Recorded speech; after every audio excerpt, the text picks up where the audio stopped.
Christian. They won't know about what you're doing.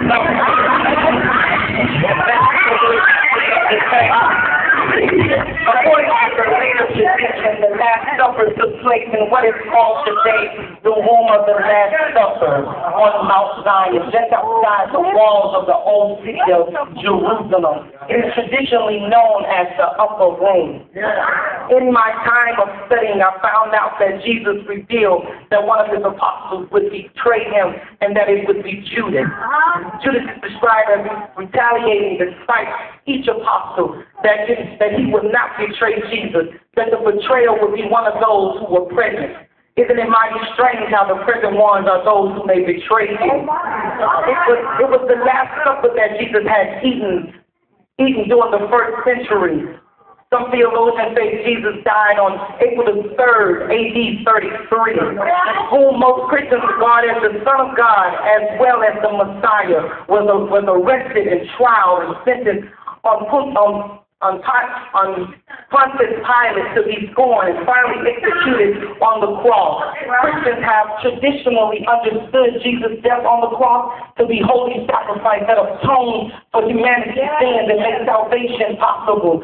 Christians participate in the sacrifice through bread and wine of communion, or what we learn in class, the Eucharist, which represents Jesus' broken body and his blood shed on the cross, which leads me to my first point, that this thing called the Last Supper is commanded. Look at your neighbor and say it's commanded. Look at the definition. Commanded, it means to direct authoritatively. In verse 24, he gives a commandment. He says, take heed. This is my body. Take means to get into one's hands, one's power, one's control. I wouldn't receive something unless you take it. Bread of crackers is a representation of the Lord's body that was pierced. They hit it with the cat of nine tails, where they pulled chunks of flesh from his body. The juice of wine is a representation of Jesus' blood that was shed on the cross. So when you take the crackers and juice, you're taking a part of Jesus every time you consume communion. Whenever Jesus commands something, it's in direct authority that you do. So look at your neighbor and say, just do what he asks you to do. Look at your neighbor behind you and say, neighbor, blood still works. It's commemoration. This concept behind you and say commemoration. It is a verb, it's a celebration in memory of someone or an event. In verses 24 through 25, you'll see that Jesus says, do this in remembrance of me. It is something to keep in mind, so even if you try to forget, you can't. How the Last Supper was the last thing Jesus consumed before being crucified. How would you feel? What would you want if you knew it was your last time eating? I know people that won't give me $20 in gas, get along, give up their own life.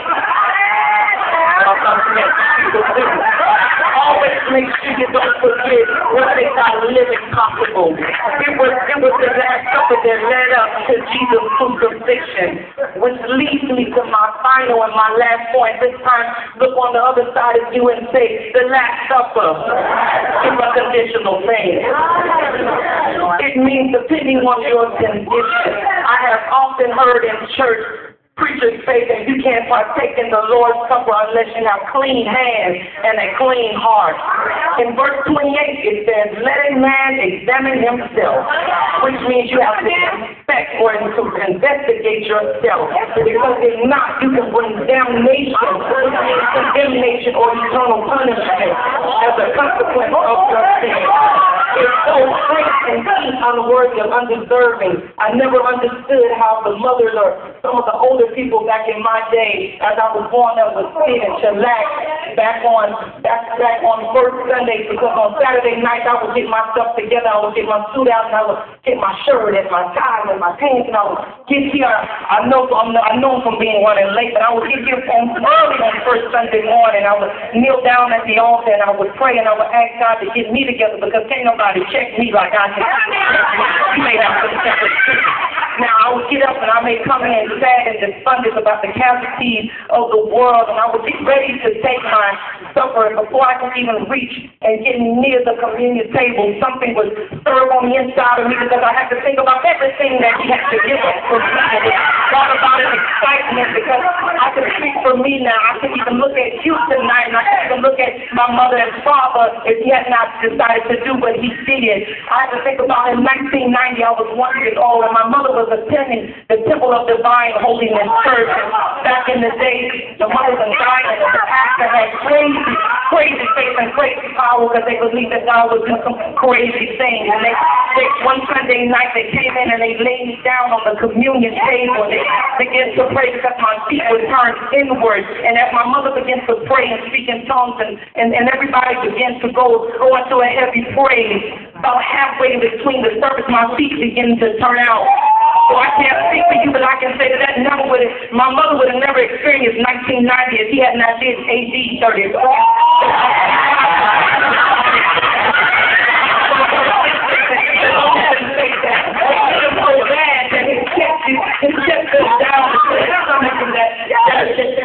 When they put the crown on my head, that it goes so bad that he begins to bleed. Hebrews 9:23 says, without the shedding of blood, there is no remission to sin. Okay, I know how to do it as well. So look at your neighbor and say, neighbor, faith is light there. In my conclusion, don't forget the 3 C's. What God has commanded you to do, look at your neighbor and say, this is what he asked you to do. Remember what God has asked you to store and what he's asked you to celebrate. If somebody gave up their life for me, it wouldn't be hard for me to forget. So your neighbor say, don't forget where you come from. My last thing is the conditional.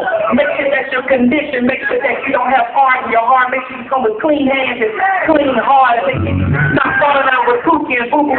We're not doing that this year. Because ultimately, if you come with unclean lips and unclean lips and unclean heart and unclean hands, you can suffer the consequences. So as I get ready to go back to my feet, this time look at the neighbor across from you and say, neighbor, what is something?